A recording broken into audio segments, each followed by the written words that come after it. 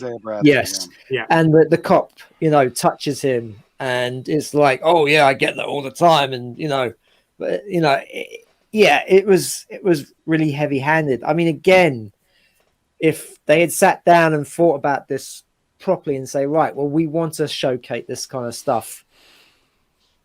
If we had Sam, because they kept saying, oh, a black guy can never be Captain America. And it's like, well, you keep telling us this, but I've not seen anything to say that. I've not seen anything that happens in this show that says he can't be Captain America. If anything, we all know he is going to be Captain America. We're just waiting for it to happen. So, again, if it was the adventures of Sam and Bucky, they could have shown this reaction. They could have shown how people reacted to a black Captain America. I mean, he could have earned. He could have, instead of doing it in a montage, you could have had the whole series where you see him become Captain America. Mm-hmm. You know, Yeah. you see that he's getting more confident. So, it's this whole pushing the things and the flag smashers as well. I think that was handled really badly. No, I know, and I'm very conscious as well of anybody watching this. I know that we're 4 middle-aged white guys sat here talking about this. But sorry, 5 middle-aged white. Yeah, I can't even count. Look at this. Which I was just thinking, it's like, which one of us not middle-aged white or guy? No, exactly. Sorry, 5 middle-aged white guys. But Pete, you're on this show. You're our token American. Yeah. Yes.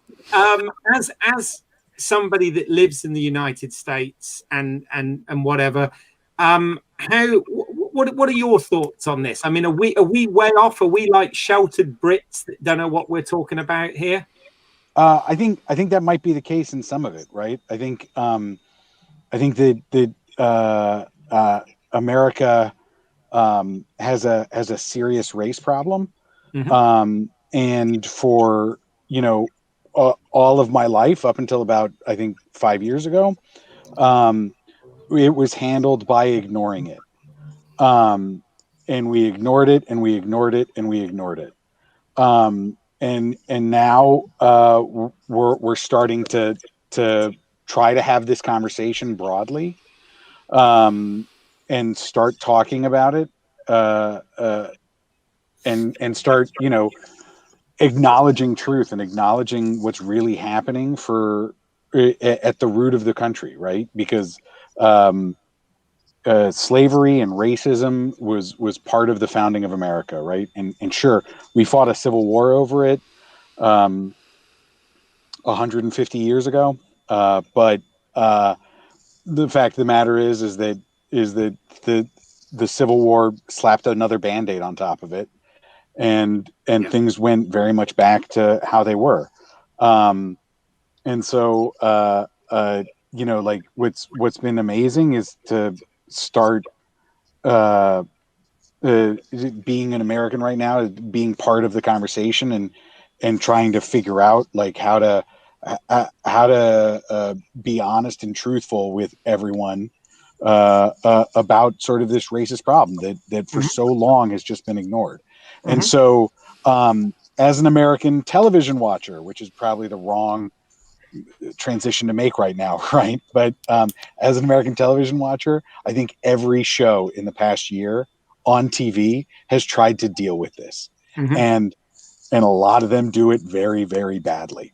And so if you want like an example, watch The Rookie on ABC.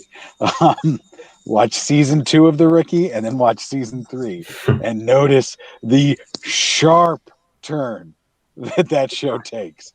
But like what's great is to be able to start having conversations and getting different points of view, and instead of TV being sort of like an after school special or a place where racism is ignored, it's a place where we can talk about it and we can see it, and people can see life reflected back to them. What I loved about the Captain America speech at the end is that, when Sam Wilson is saying stuff, and sort of like in being honest and truthful and open, there's so many of his lines where I went, yes, absolutely. Right. And it resonated with me. And like you said, I'm a middle-aged white guy. So maybe wasn't supposed to resonate with me. But really one last point. Sorry. Is that and I know I've been talking a while, I apologize, but so I think that to sum it up, I think that there was as a middle-aged white guy, I don't know that I'm the right critic for this, because I don't have those experiences day in, day out.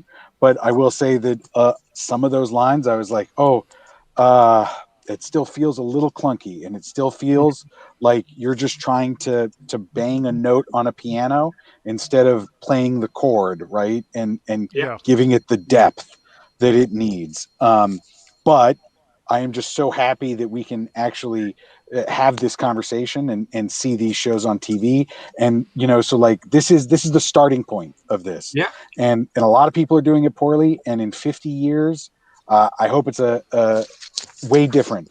As one of the things that I also watched this week was a great Star Trek Deep Space Nine episode, Out There Beyond the Stars, which is, I was so struck by the similarities in these two things, Out There Beyond the Stars and Captain and this Winter Soldier episode 6, right? That was made 25 years ago.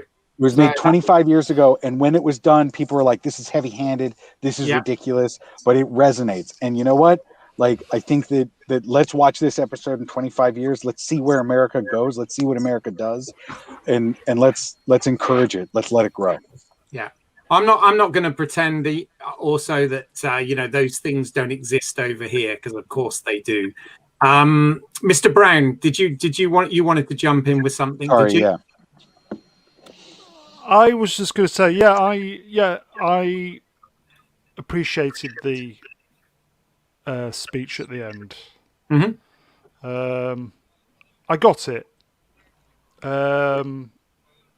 Anthony Mackie delivering the speech, though, excellent. Yes. As I said, he was excellent. He's been excellent throughout this series. So, agreed. Yeah. Clive, have you got any? I didn't mean to put you on the spot, but have you got any thoughts on this? Because you're the only one that hasn't said anything on this yet. Yeah, I guess I just want to kind of push back against the idea that if people from Britain just won't get the kind of the race angle at all, the idea that there isn't racism in our country sadly isn't true. So it was very clear at the arc with that. You could say, I know some people really don't like politics in their superhero stuff, right? They don't like it. They don't like anything like. They want it to be completely escapist fare. And I would say there's only one. I think I could see why to some people it might have been a bit of a strange note, because in the films, and please jump in anyone if I'm missing something here, but I don't remember them ever bringing this up as like a thing. Other than Pete, did you? I mean, there's a couple. I think the most like amazing one is Captain America and the Winter Soldier. The police pull up next to Nick Fury in the car, and he looks over at them and he says, "Do you want to see my registration?" Right. All right. So you're saying that it's in there, but they're just little tiny things. It's not like tiny. So okay, cool. Yeah. So we wouldn't pick up on that at all over here. Oh yeah, no, that was like so clearly a jab at racism. Mm-hmm. Yeah. And it's played for humor, right? But I got it at the time. I just hadn't remembered that one, Pete. So yeah, it's a good shout. Yeah. Yeah. Sorry, Clive. You finished your point, or have you got more? No, I loved Sam's end speech. I thought, it really, I felt it, and obviously he's not talking about an experience that's my experience, but I felt it because he's a great actor and he was delivering that really well. So yeah, no, I agree. I also think that politics was always kind of present in the comics anyway, and a lot of their stories, they were very ahead of their time with that sort of thing. So, for those who say that there's no place for it in a superhero show, I kind of think, well, I sort of think there is. But Stan Lee was a Jewish man, yes, writing comics in the 40s and 50s, yes, fighting anti-racism, through little bits and pieces, right? Like, I think I hear the argument that like politics should be kept out of entertainment, but I think that it's a reframing maybe that needs to happen, Yes. because these politics is what when it relates to laws, right? Yes. And this is racism is human nature, sexism human nature. It's Yes. not political. It's about who we want to be as people. It's aspirational, and that's the basis of superhero entertainment. Yeah, no, very well said. And I think the argument that's rife out there at the moment about just general politics in entertainment. I think that a lot of the times what people have the problem with is not the fact that it exists there and it's not an important thing to cover, but more the fact that in a lot of cases it's really forced, and it's not made part of the storytelling. It's forced into take away from the storytelling, and it's like, that's a difficult one. And we could easily have another hour and a half's discussion. I would like to make one last point, if I might. Go on then, Keith. Just in the comics, I feel like a lot of, particularly in the sort of Silver Age, sort of 60s, 70s, it was, these things were in there, but they were the storytelling was very much allegorical, right? Mm-hmm. The whole X-Men book, the whole setup of that, it's so clearly like I mean, you could put different things on it, but so many people have pointed out that you've got, on the one hand, you've got these, oppressed people, the mutants, and then you've got the one sort of example of a type of leader, Professor X, and then you've got Magneto, and the idea that they are analogues for Malcolm X and Martin Luther King, right? Yeah. I'm not saying anything new here, but so the idea that they're talking about like things that are happening contemporaneously, but they're not. But it's not, because it's like dressed up in capes, and because those characters in the comics aren't black characters, at least the way they were originally drawn, right? So it's not so obvious. So people can watch it and go, oh look, bad guy, good guy, whatever. Yeah, and I mean, I think with the X-Men, the X-Men was about people who were different and all sorts of minorities, exactly. Yeah. So that's what's nice about it, is so many people from who felt like the outsider, whether that's the LGBTQ community, or ethnic minorities, or just people who've just felt bullied and an outcast and different, could seize on that and go, that's about me. Okay. which is the genius of it, No, absolutely. We've had a couple of comments that I want to also bring up here regarding this. So Paul G Lake here, he kind of says what my sort of feelings are on this. He put, the politics is very heavy-handed, but I thought what was said was actually really good. It was just clunky. And May 570 has put, I don't agree programs of any kind should be colorblind. The world is diverse and people want to see themselves represented in what we watch and feel relatable to the characters, which again, I cannot argue with that statement at all. I think that's very well put. I don't know whether any of you guys have got any more thoughts on that before we move on to the next subject. I'd say we need to take it one step further and just, not even talk about as letting people see themselves represented, but, entertainment should expand people's horizons, and we should see everyone, not just ourselves, represented. So, the more, the merrier, the better we get.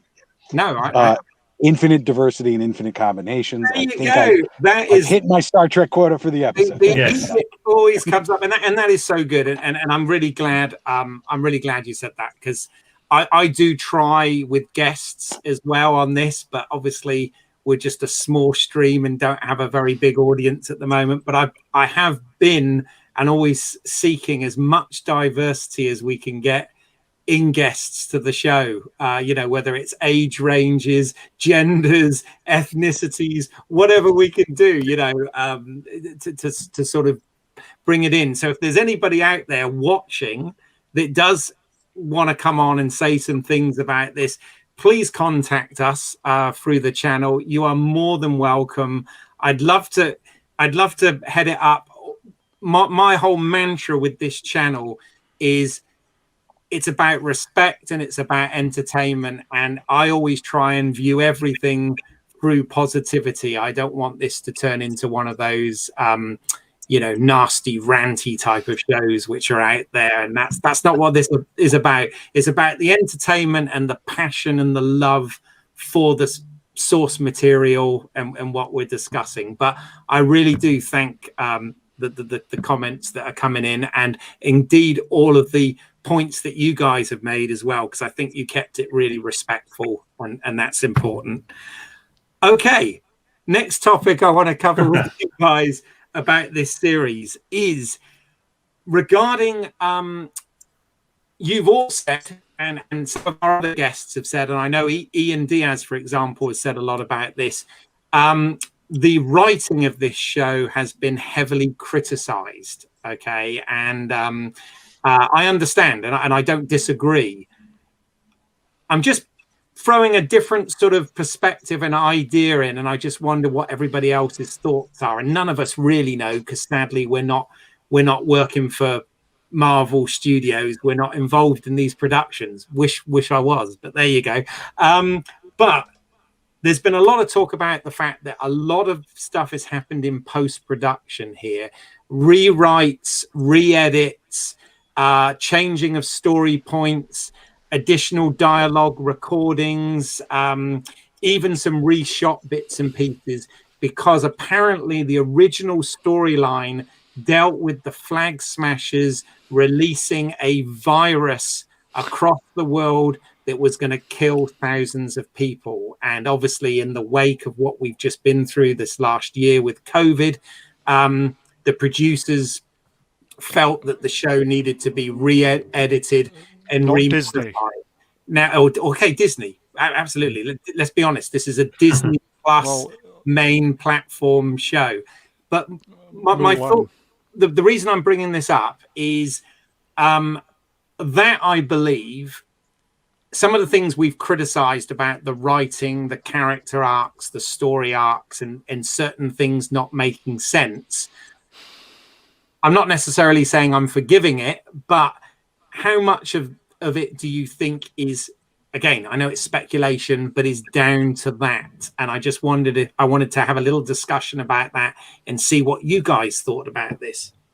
Well, I have to say, I know we're still in the pandemic, but for the Flag Smashers, that would make more sense to what they were actually doing in this show, because they wanted to go back to how things were before everybody came back.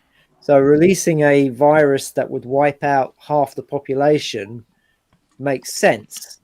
Now, I can see why Disney would not want that to be out at the moment, because nobody wants to be reminded of what we're going through at the moment. If they had held back maybe and presented the show, maybe a year or two down the line, then I think people would have gone along with it. We've seen films about viruses. We understand that's fiction. This is fact. We know what the differences are. So yeah, it hurt the show. Mm-hmm. And if anything, if, as I've heard that rumor as well, that they had to change a lot of it. What we kind of see it as well. Yeah, what we got in the end was a mess. Mm-hmm. But then, looking at it though as well, I'm not quite sure. So there must have been a lot of reshoots, to cover up that, because otherwise there's a lot of the story that's missing. Was it supposed to be 10 parts or something? Yeah, was it supposed to be longer? What's the name of the girl? Was it Carly? Yes. Yeah. Last two episodes, she looked totally different. Like there was a good year or so between. You can just see the difference in her face. I picked up on it straight away. So I'm probably thinking that it either must have been a reshoot or something. It just looked like there was a considerable amount of time in between. But there you go.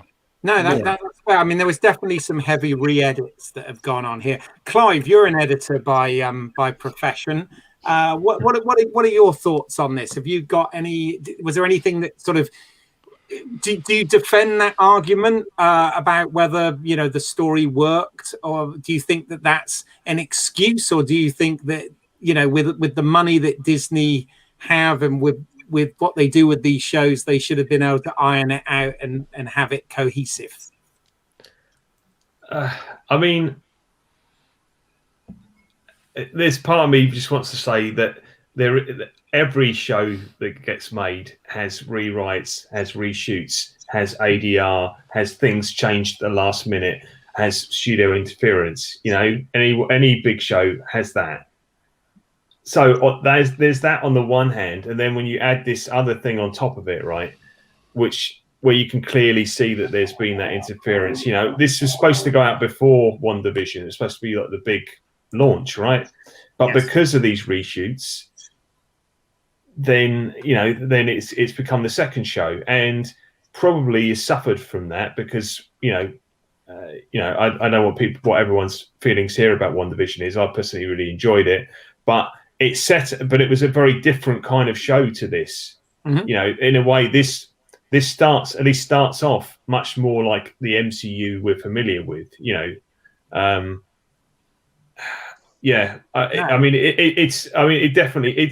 definitely suffers with it. I could see that. I did think, we're going to a pandemic. It did seem to be heading towards like that's what Carly's plan was, and then suddenly that wasn't their plan anymore. So I don't think we ever knew what their plan was. Yeah, what was the plan? All that stuff about them, about the vaccine. Yeah. Well, that's what I was thinking, is that I wonder if that vaccine montage was actually from episode 6, but they were like, let's cut it out, put it in episode 2 because it's an awesome fight scene and they're stealing vaccines, and then they just ADR some stuff over. And I mean, in my head, I thought the plan was that they were going to vaccinate the people in the camps and then release this virus. If you see what I mean. Yes. I think I got the vibe that was the point as well. But I think the MCU, when we look at it is lots of different genres and styles of film, all with under one expansive universe. And I agree with your point entirely in so much as this, of course, is a very different show to WandaVision, even though it takes place in a similar time span and and obviously within the same universe. So that's just a couple more points here. So Graham has come back and said, too much piled into this. At least 2 stories could have been separated. Less entertaining than I had hoped. But he also reveals that he's still undercover, guys. Shh. So good that he's still interacting with us. I don't think the writers had the talent to pull this off, but that's just me. Okay. Do you want to expand a bit on that, Mr. Brown? There's kind of a lot going on to be kind of put into 6 episodes. There's just a lot going on, and some of the things. It's still harking back to this weekly stuff. I just cannot get it out of my head. And the show has suffered for it. I think everybody was expecting a totally different show. And the show they were expecting, they just never got it. Yeah, and I mean that I agree, because I was expecting something a little different, but then again, the subversion of that is not necessarily a bad thing. Like my initial reaction to WandaVision was like, what the hell is this? And then I end up, hosting a podcast or a live stream all about it. First 2 episodes of that were fantastic. Yes, yeah, but then woof, went straight down. I feel exactly the opposite about WandaVision. Oh, right. You First- think it got better? Yeah. Yeah, the first 2 episodes, I was like, "What is Actually, happening?" we've And then- covered this, I'm Yeah, sure. sorry. Yes. So I do want to, because I promise I read everybody's comments out. So Paul Dulake has made a comment here saying, funny how they focus on race issues and not viruses. How can they face one reality and fear the other? Strange PR. Don't upset a certain country, Disney. Mm. Well, there's that, and also don't upset the audience, because the audience right now do not want to watch stories about viruses, really. Not No. new ones. Well, Yeah. I was going to say, you say that, Simon, but hasn't, like some of the biggest, streamed stuff been films about pandemics? Yes. Hasn't it been, they're films that come out years ago, Timing. And one even predicted what we're going through now. So yeah, Contagion, right? Yeah. We do like our apocalypse type shows, though, don't we? We do, but it's kind of like, because we know what the outcome of these stories are going to be. You take a weekly show where you don't know where it's going to go.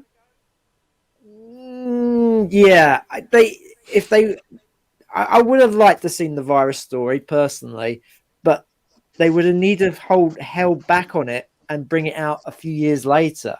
Or and of course they're not going to do that because they were already in production. Yeah, exactly. Yeah. They were already had not only the schedule sorted, but the actual they'd filmed quite a bit of it. So also they know that we're going to be in for a whole glut of films that are going to be about this virus.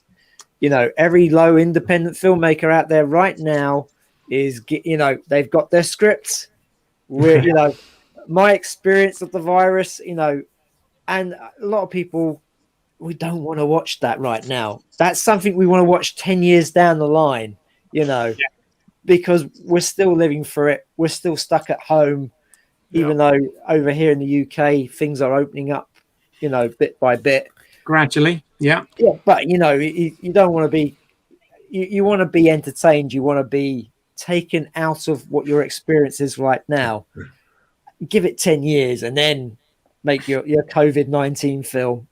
And I think people will be in a better position to watch it. Is that part of the problem with all the kind of, the issues they're putting in the politics and the race and stuff like that? People at this moment want to be entertained. And of all the times that people really do want to be entertained, it's now. And we don't want this. I don't have anything against putting in things that are happening now, like, racism, Black Lives Matters, refugees, which they've started to do. It's just the writing's bad. Right. Story-wise, I just really feel like it's not been done in a way that interests people. It's kind of like been shoehorned in, because it's not what this show's about. They set the show up as the adventures of Sam and Bucky. I know I keep coming back to this, but I think that show would have been better. We've again, if they had not gone for this overarching story in such a short amount of time, they could have addressed these issues a lot better than just saying, we'll do a bit here, and then we'll do a bit over here, and then we'll do a little bit over here, because it just seems to not really delve into it enough. It just seems to be like giving it lip service. I mean, I'm glad that at the end of this episode we get the speech, and then a lot of the things that were brought up within the show kind of came out within that speech. But I also feel that a lot of the other times it was kind of like just shoehorned in and just sort of put there and then not mentioned again. Yeah. There is a comment actually, and this is of interest to me because you know me, I'm obsessed with timelines and continuity. But Yahtzee Istrophobe has put, they seem to forget that Falcon and the Winter Soldier is also set 5 years in the future. So the whole show is already dated by current events. So you know that's kind of an interesting point, because of course this is supposed to be set slightly ahead of where we are now, even though obviously it's a completely different world anyway. But also May 570 is put that I agree with Simon, the key is in the writing, and I think as filmmakers here we all kind of agree with that statement for sure. Now I realize we're running kind of long, but this is the season finale, so I gotta go feature length. I was gonna say, there's one more thing I want to get to. Did you really think an episode with Keith and Simon was not going to go movie heaven, movie hell length? This is true. This is true. Guys, this is the extended cut. Exactly. There are 140 episodes that are feature length long of me and Simon talking about movies. So with quite a few of these people guesting as well. But there you go. Go check that out. Links in the show notes. But can we call this one Falcon Heaven, Soldier Hell? There you go. So the one thing I want us to cover, because I think it could be kind of fun to see where we go with this, is just I want to talk about what we think the future is with the MCU. Speculation. What do you think we're going to get? We've obviously talked about politics, ideology, and morals and stuff that these films center around, but we haven't talked about aliens, wizards, and androids, which are the big three, right, that we learned in this. What do you think, looking at some of the things that were laced throughout this season and set up? Oh, hello, we've got another visitor. Laced throughout this season, what do you think they're setting us up for in the future? Anybody can jump in first. I don't care. MCU. Oh. Okay. Do you want to expand on that, Mr. Brown? Gary from Nerdrotic goes on about it. It's just going to be the kind of disproportionate.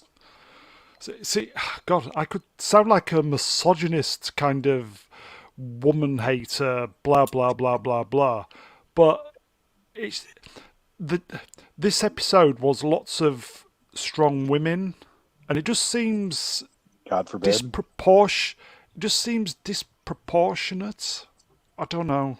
Do you think? I don't know. I know it's controversial. I know it seems forced. I don't. Yeah, I don't mind controversial. I don't mind controversial, but the one thing I will sort of push back against on that is I don't feel it has been disproportionate, because the two main characters in this show, the Falcon and the Winter Soldier, are dudes. Yes. So I don't when we saw them on screen, yes. I mean, it turns out that the protagonists were females. The antagonists were females in this, but two of the three, right? Or two of the four.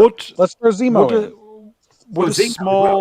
Would a small British lady be able to roundhouse Captain America around the head and take serum, right? She's a super soldier. Both of them have, though, haven't they? Yeah. And she took him out with a Sharon Carter hadn't. But no. Hold on. We're talking about Carly, right? Carly and John Walker. They had a fight, didn't they? Oh yes. Carly had. Yeah. And she took him out. They have a fight before he's had the serum, and she beats him. Yeah, but he's had the serum. But there's one fight before the serum that makes him want to take the serum. Yeah, but I'm not talking about that. I'm talking about the one in the episode. Yeah, this episode where he goes flying, doesn't he? After she kicks him in the head, and he's out for the count. She also he gets right back up and keeps fighting. Like, there's back and forth. I don't think it was overly I don't think it was a one-sided fight here. I think that was one of the things that was different from the other ones. Right. The thing about the serum is that, you know, it made Steve Rogers from a wimpy little guy into a big, tall, strong man, and you saw the physical transformation. Now, you know, everybody else who's taken this new serum, their appearance has not changed at all. Yeah, well, they've not gained any muscle mass or anything. Yet they're doing feats that are extraordinary. Right. But Gary Coleman played the card character. I was going to say they do cover that in so much that in the 80 years since the first Avenger, they have, you know, obviously we see they've been trying to replicate the serum. But the thing that he got rid of, the scientist character, was the effect of, if you were good, you became Captain America, and if you had an ounce of evil in you, you became the Red Skull. That's what I got from that talk, was that the only difference that they had come up, they refined it so that the person who takes it becomes stronger, but there's no physical transformation like we've seen in previous, and they didn't need the 10 million volts either. Yeah. I mean, my take on it was, I just read that you know, they had made modifications over the decade to the serum. That there's obviously been things that had gone wrong, like Abomination and stuff like that. But you know, that they perfected it so that, you know, there aren't any. There's changes, there's physical changes in terms of strength and endurance and all of that, and speed and all of that stuff, but not in terms of actual appearance. But I mean, that's a bit of a fan's answer, I know. I think it sort of comes down to casting as well. I mean, if you take like Aliens, not Ripley, but Ramirez, you know, she was physically strong. I mean, you saw her doing the pull-ups. Oh, Vasquez. Vasquez, sorry. Yeah. God, fucking hell, I'm an Aliens fan. I'm getting that wrong. But you see, you know, the actors that they cast in this show, and they do not look like that they've worked out at all. And I'm not, you know, I feel like you're feeling it's just unnatural. It just feels unnatural. Well, no, but it's not that I'm against it. It's not, you know, and I know it's a fantasy, but let's have a little bit of, you know, some sort of reality to it. I mean, if it was a man, they would be asked to work out, wouldn't they? I mean, wouldn't they? I mean, you wouldn't believe that some shrimpy little guy would be doing all these roundhouse kicks and stuff. You would expect him to at least, you know, I mean, take Guardians of the Galaxy. I mean, Chris Pine, didn't he bulk up for it? Not Pine, Pratt. Oh, not Pine, sorry. Yeah. different animal. We have to get corrected all the time. I will say that it never bothered me, and like the other side of this is that, you know, Sebastian Stan is supposed to be a super soldier, and I don't feel like he's crazy buff, right? He just seems like Hollywood normal, right. Or you know, like Anthony Mackie is Hollywood normal, not a super soldier.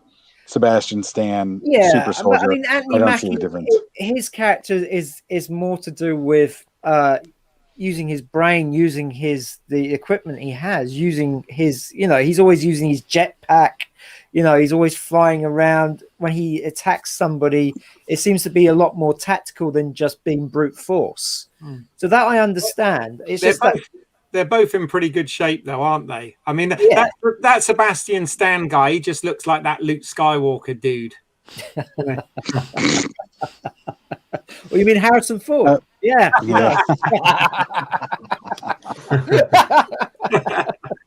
This guy. One thing that troubles me with a lot of this Disney stuff is that if a female has done anything wrong, murdered people, or there's a moment of redemption and everything's okay and it's fine. Purely because I want to push back on that real hard, because like I don't think we got that for Sharon Carter when she killed all those people in Madripoor, right? Like she just went in, killed all those people, done. Did you think there was a moment of redemption after that? I wasn't specifically mentioning her. Okay, because I know. So- Sorry, I know it's a different program. I do apologise. It did happen in WandaVision, and sure. to be fair, I felt with I mentioned it last week. I was kind of thinking that Carly would save the day, and all would be forgiven, but it didn't kind of happen that way, did it? This time. Well, I don't think it happened at all like she that. says, "I'm sorry," but and you get the sense that she has a moment with Sam, but it's not really redemption, is it? It's not redemption, and it goes back to clunky writing because like it didn't make sense. Okay. You know, the Carly sort of thing. But let's go back, like, you know, taking sort of the like I would. Your statement was that if a woman does something wrong, then she gets redemption, and I think that the most egregious example of somebody doing something wrong and getting redemption from Falcon and Winter Soldier is John Walker. Oh, yeah, definitely. Oh, yeah. Right? It's not a woman, right? Yeah, okay. I stand corrected. Man, right? I thought you were going to say the Winter Soldier. Well, no. Well, I mean, we had the whole end sequence. So they like that montage again. I think that's real different. I just want to get to some. Sorry to cut you guys off. I just want to get to some more comments. So, Cruel Birab has put Luke Skywalker, never heard of him. So there you go. May 570 is put. I do not think there is a current Hollywood trend to push female warrior type. I see less and less men being the hero. Being old school, I want to see more of the masculine physique. Yeah. Little smiley face there. Spot on. Graham has put, but let's be positive. I think he means Henry Jackman's music has been awesome. I think it auto-corrected to Bernard Jackman's. I'm pretty certain it's Henry Jackman is the composer. Henry. But you're absolutely right. It has been awesome. And he's also put here, acting has been top-notch, fair play. So, wonky writing again. Oh dear, from Cruel Birab. So, yeah, it's wonky writing. It exists. So, guys, I know we got a little bit back into a sort of political discussion there as well. But back to what I asked, okay, well, you did sort of answer it. So you think the future is going to be very MCU heavy, yeah? Is what you were saying there, Mr. Brown, right? Yeah, there was a character in WandaVision who was set up as Captain America. Sorry, as Captain Marvel, wasn't she? What was the name of the girl again? No, Monica Rambeau.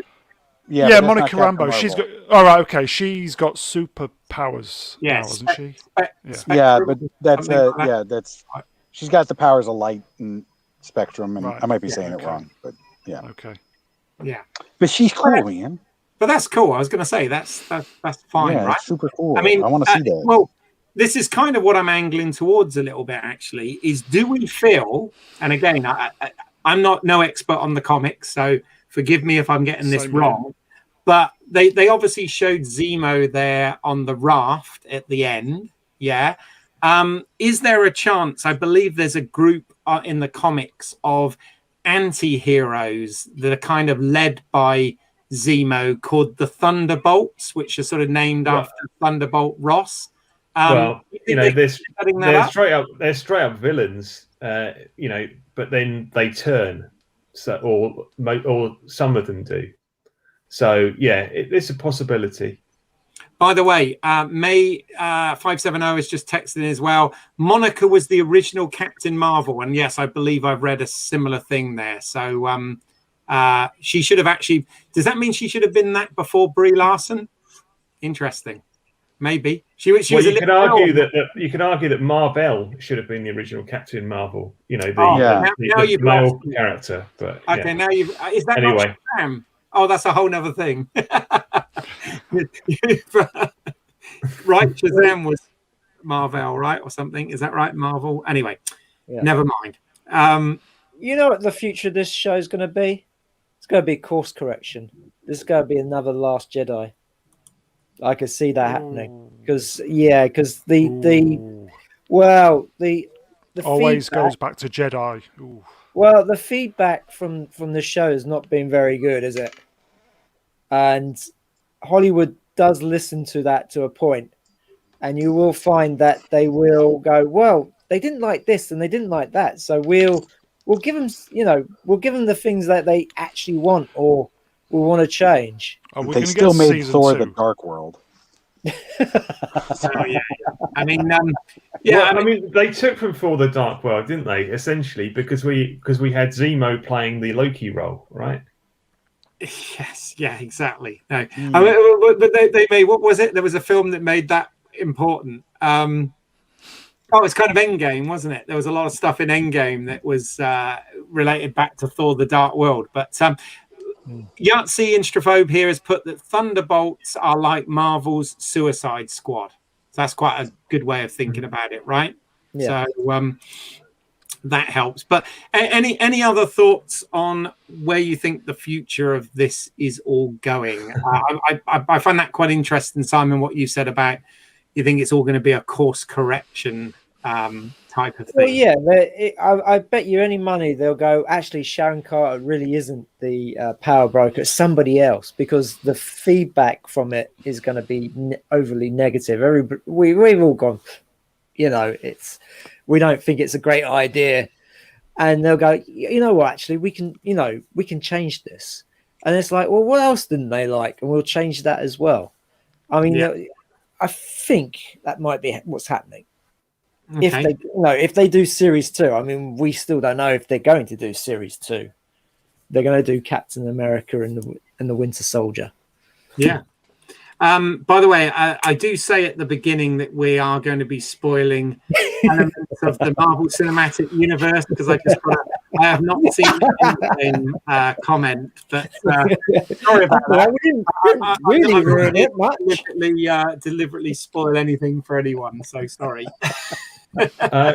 Keith, coming back to your question, yes, which is like, where do you think it's going?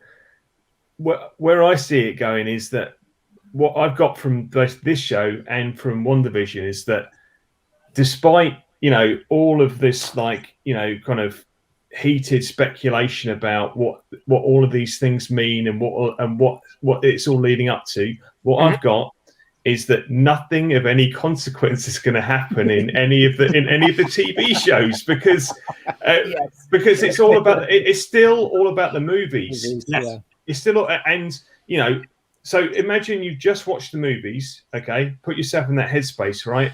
What you saw was Captain America giving the shield to Sam, right?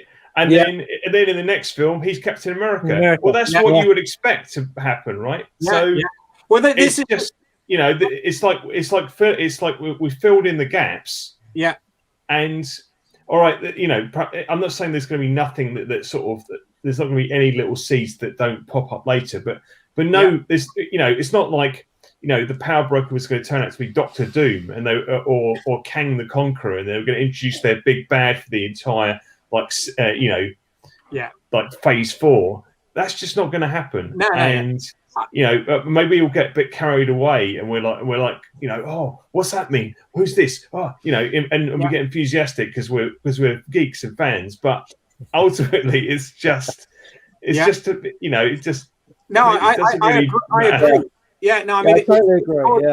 It's called the Marvel Cinematic Universe for a reason, and as I've argued, and of course Disney want us to tune in, hence why we've got this weekly model again, as they want us to keep our subscription going. They've got the next show in the wings already, and they want us to keep tuning in. But as I argued the other week when I was getting pushback about the fact that these aren't as action-packed as the movies, and they're more focusing on the characters and all of that sort of thing. And I said at the time, well, this is the platform that you can do that, and you can flesh out Sam Wilson as a character and his, the if you like, parallels between him giving up the shield and his family boat that they were going to give up. If you look at it, there are parallels there in terms of character and storytelling. Oh, is that what the boat was all about? Yeah, but you can do that without any big consequence. And like Clive rightly said, when we get the big major spectacle, earth-shattering thing, that's going to be in the movies, isn't it? Where they have more time, more budget, more but less real estate to tell the story. And it's interesting. I think all of this is quite fascinating, I have to say. But well, yeah. I mean, I enjoyed the Netflix shows up to a point, and they were all, set in New York, Hell's Kitchen, and of course it was kind of like these side stories that are happening while, the main stories are happening in the MCU. But I think it was easier to do that because they were characters that weren't in the films. These were, other superheroes who were on the sidelines. Yeah. So it's a bit different when you've got your main characters from the films in their own TV shows. You do expect that these characters and what they do in these shows will affect what's coming in the films. Yeah. Well, Kurl Beerab, I haven't totally upset them with this spoiling Endgame, because they have come back and said that is one advantage with TV. You can really flesh out the characters and build them up. So totally agreeing with our point there. Also, Yahtzee Instrophobe has put, they missed an opportunity for Sam to say, "I can do this all day" during his battle with Carly. That would be great. Yes. So I had that exact thought, and then I realized they I'm sure thought about it, and they were like, no, he's got to be his own character. Yeah. I'm glad they did. Yeah. Maybe a bit. I was so glad with it. Yeah. Because what he said instead was, "I'm ready." Yeah. Right. Which I think is like, this is actually one of the things I really liked. It was a subtle character choice that paid off. Steve Rogers. That's some different splash fiction I wrote, but it's catchy. Steve Rogers, Steve Rogers Captain America was like scrappy, coming up. I can do this all day, and I think what we got in these 6 episodes, was that Sam Wilson's Captain America is ready. Yeah, and so it's that's why I actually like that line. No, absolutely. Well, I think one thing that these shows have been very successful for, and let's be honest, there's a lot of hard work that does go into these shows, how they're produced and whatever. But one thing it's been successful for is it's opened up lots of conversation. We've had now 6 weeks discussing this, and we're approaching the 2-hour mark today just on this sort of final episode and where we think is going to go. So I think we could easily be here for another 2 hours, but I'm conscious of people's attention span and the fact that you guys have all got lives as well. So let's make this a Snyder cut. Let's keep going. Yeah, well, there you go. We've got a whole, thanks for the plug there, Pete, because we've got a whole episode on the Snyder cut that I encourage people to go and check out. But we're probably, we will be back with more content. I don't know exactly whether we're going to be back this time next week or whether it's going to be a break for a couple of weeks. But regardless, we've got loads of content to come on different genres. If there's anything in particular that you want us to cover, why not put that down in the show notes? We do check all of the show notes. And if there's a particular topic or subject, we could come to that and do something on that. Are we doing Judge Dredd soon? We are, yeah, but absolutely, that's to come. But guys, in fact, I just thought I'd pop that in. No, you've led me into it. In fact,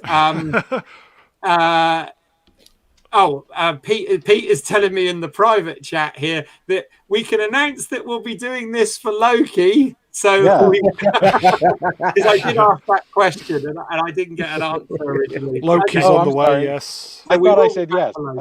We will be back for Loki. We will be back for Loki. But guys, I know you've all got work out there that people absolutely 100% should see and should check out. So, Mr. Brown, where can people find more of your work? Where can they find your I'm just basically the Mr. Brown Alliance channel. We just come on noon during the day to talk a little bit of geeky stuff, bit of politics, bit of this, bit of that.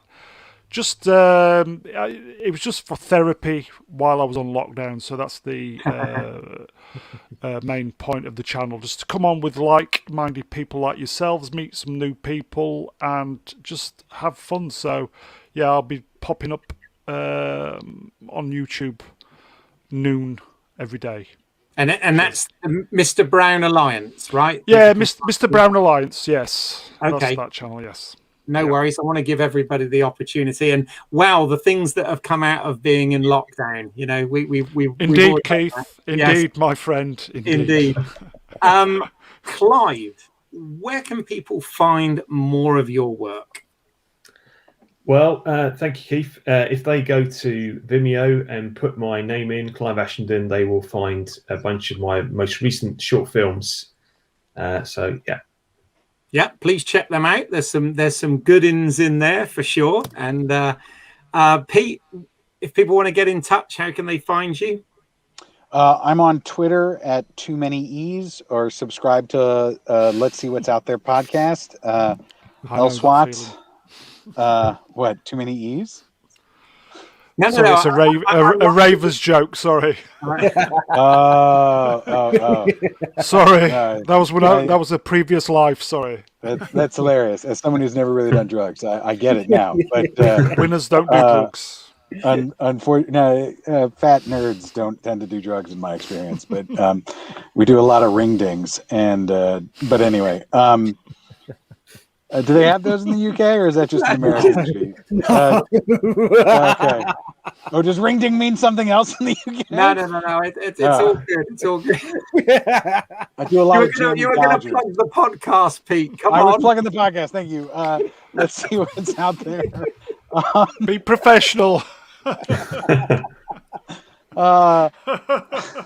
Let's see what's out there. Podcast, LSWOTcast on Twitter, Instagram, Facebook. Keith and I started that going through Star Trek Picard. We've hit Star Trek Discovery. We've hit Star Trek Lower Decks, and we have jumped into a lot of other great sci-fi. Coming out in podcast form. We will be having a couple of Star Trek discussions coming up in the next couple of weeks, as well as really striking while the iron's hot. We're going to release some episodes on Another Life and Away, the Netflix series from about a year ago. Yeah, we may sound slightly different because the world is a different place when we recorded those. Yeah. That's cool. And also, I also did one with Ryan Holloway where we discussed The Mandalorian. So I forgot about that. I'm so sorry. Yes. No worries. Simon, I know you have definitely got something to promote. Tell the world about it, or the 5 people that are watching. Well, I made a little film called Modern Love. That's a romphology of short stories, all based about relationships in contemporary London. It's available to stream on Amazon Prime. It's available in the UK and US, and if you're a Prime member, it's free. If not, you can rent it or own it. And I have a website called independentrunnings.com, which you can find out more about my previous work, including my first feature, Blood and Roses, a vampire story, which is also on Amazon Prime. And I have a whole load of short films up there and music videos and, all my previous work from over the years. And also a little podcast called Movie Heaven, Movie Hell, which is you can find on there and you can find on YouTube and all good podcast providers.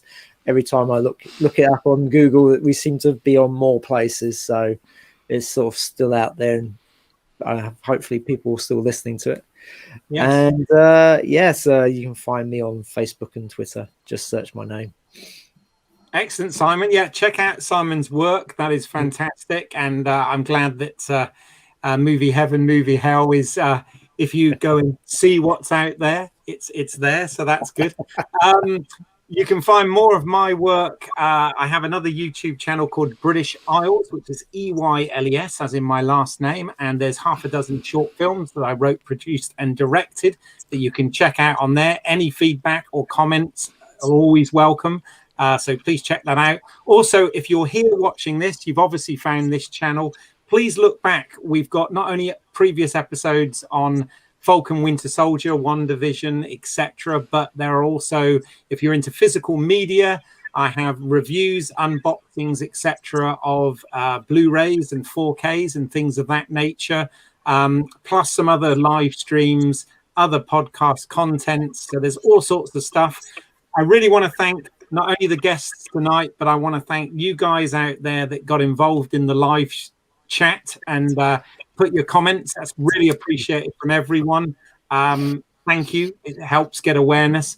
If you did find this interesting, please do spread the word. Check it out, share the link and whatever so people can watch it afterwards. But we will be back with more content. And I just want to finish this by saying thank you. And guys, we'll be back next time on... Cheers, Keith. Let's see what's out there. That never worked. It will never work. Bye-bye, everyone. Cheers.